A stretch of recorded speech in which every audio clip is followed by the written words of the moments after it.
ಇಲ್ಲಿ ಅನೇಕ ಜನ ಬರ್ತಾರೆ, ಸಭಾಧ್ಯಕ್ಷ ಹೇಳ್ದಂಗೆಲ್ಲ ಬರ್ತಾರೆ. ಸಭಾಪತಿ ಮತ್ತು ಸಭಾಧ್ಯಕ್ಷ ಕೆಲಸ ಬರೀ ಕೇವಲ ಹೌಸ್ ನಡೆಸೋದಲ್ಲ, ಇಡೀ ವಿಧಾನಸೌಧದ ಸುತ್ತಮುತ್ತಲೇ ಏನೇನು ನಡೀತೈತಿ, ಜನರ ಕಟ್ಟಗಳೇನು ತಿಳ್ಕೊಳ್ಳುವಂಥ ಕೆಲಸವನ್ನು ನಾವು ಮಾಡಿ ಕಾರ್ಯಕ್ರಮ ಮಾಡ್ತೀವಿ. ಕೆಲವದನ್ನು ಟೀಕೆ ಮಾಡ್ತಾರೆ, ಮಾಡಲಿ, ಬಟ್ ನಾವು ಮಾಡೋದು ಜನಪರವಾದಂಥ ಕೆಲಸಗಳನ್ನು ನಾವು ಮಾಡ್ತೀವಿ.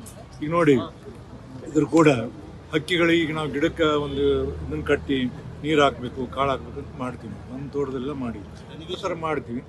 ಆ ಥರ ನಾವು ಈ ಕೆಲಸವನ್ನು ಮಾಡೋದ್ರಲ್ಲಿ ಅನೇಕ ರೀತಿಯಿಂದ ನಾವು ಸಭಾಧ್ಯಕ್ಷರು ಕೂಡಿ ಏನು ಯೋಚನೆಯನ್ನು ಮಾಡ್ತೇವೆ, ಈ ವಿಧಾನಮಂಡಲ ಏನು ವಿಧಾನಸೌಧ ಐತಿ ಸುತ್ತಮುತ್ತಲೇ ಇರೋದೆಲ್ಲ ನಮ್ಮ ಜವಾಬ್ದಾರಿ ಇರ್ತದೆ. ಅದಕ್ಕೆ ನಾವು ನಡೆಸೋದು ಅಷ್ಟೇ ಕೆಲಸ ಅಲ್ಲ, ಇದ್ಕೊಂಡು ಮಾಡುವಂಥ ಕೆಲಸ ಈ ರೀತಿಯಿಂದ ಮಾಡಿವಿ.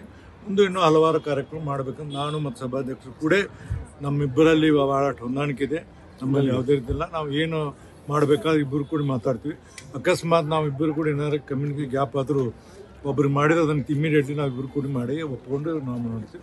ಆ ರೀತಿಯಿಂದ ಕೆಲಸವನ್ನು ಮಾಡ್ತೀವಿ. ಮತ್ತು ವಿಧಾನಮಂಡಲದ ಇತಿಹಾಸದಲ್ಲಿ ನಮಗೇನು ಸಭಾಧ್ಯಕ್ಷರಿಗೆ ಸಭಾಪತಿಗೆ ಯಾವ ರೀತಿ ಹೊಂದಾಣಿಕೆ ಇತ್ತು, ಇದನ್ನು ಯಾವಾಗ ನೋಡಿದ್ರೆ ಈ ರೀತಿ ಹೊಂದಾಣಿಕೆ ನಾವು ಕೆಲಸ ಮಾಡ್ತೀವಿ. ಸರ್, ಮತ್ತು ಗಾಡಿಗಳಿಗೆ ಸಂಬಂಧಪಟ್ಟಂಗೆ ಆ ಗಾಡಿಗಳು ಏನಾಯ್ತು ಅಂದ್ರೆ 2 ಗಾಡಿ ಇದ್ದವು. ನಮ್ಮ ವಿಧಾನ ಪರಿಷತ್ನಲ್ಲಿ ಬ್ಯಾಟ್ರಿ ಗಾಡಿ ಇದ್ದವು. ನಾವು ಒಂದ್ಸರಿ ಇದಕ್ಕೆ ಹೋಗಿದ್ದೆ, ಇಲ್ಲಿಗೆ ಕನಕಪುರಕ್ಕೆ, ಇದು ಯಾವುದಾದ್ರು ಪಿರಾಮಿಡ್ಸ್ಗೆ ಹೋಗಿದ್ದೆ. ಪಿರಾಮಿಡ್ಸ್ಗೆ ಹೋದಾಗ ಏನಾಯ್ತು ಅಂದ್ರೆ, ಪಿರಾಮಿಡ್ಸ್ಗೆ ಹೋದಾಗ ಅಲ್ಲಿ ಕುಂಡ್ರು ಎಲ್ಲ ಅಡ್ಡಾಡ್ತಿದ್ರು. ಅವಾಗ ಅವ್ರು ನಾವು ನೋಡಿದ ನಂತರ ಇಲ್ಲಿ ನಮ್ಗೆ ಸರಿಯಾಗಿ ಉಪಯೋಗ ಆಗ್ತಿದ್ದಿಲ್ಲ. ಅವ್ರು ನಾವು ಇಬ್ಬರಿಗೆ ಡೊನೇಷನ್ ಕೊಟ್ಟಿದ್ವಿ.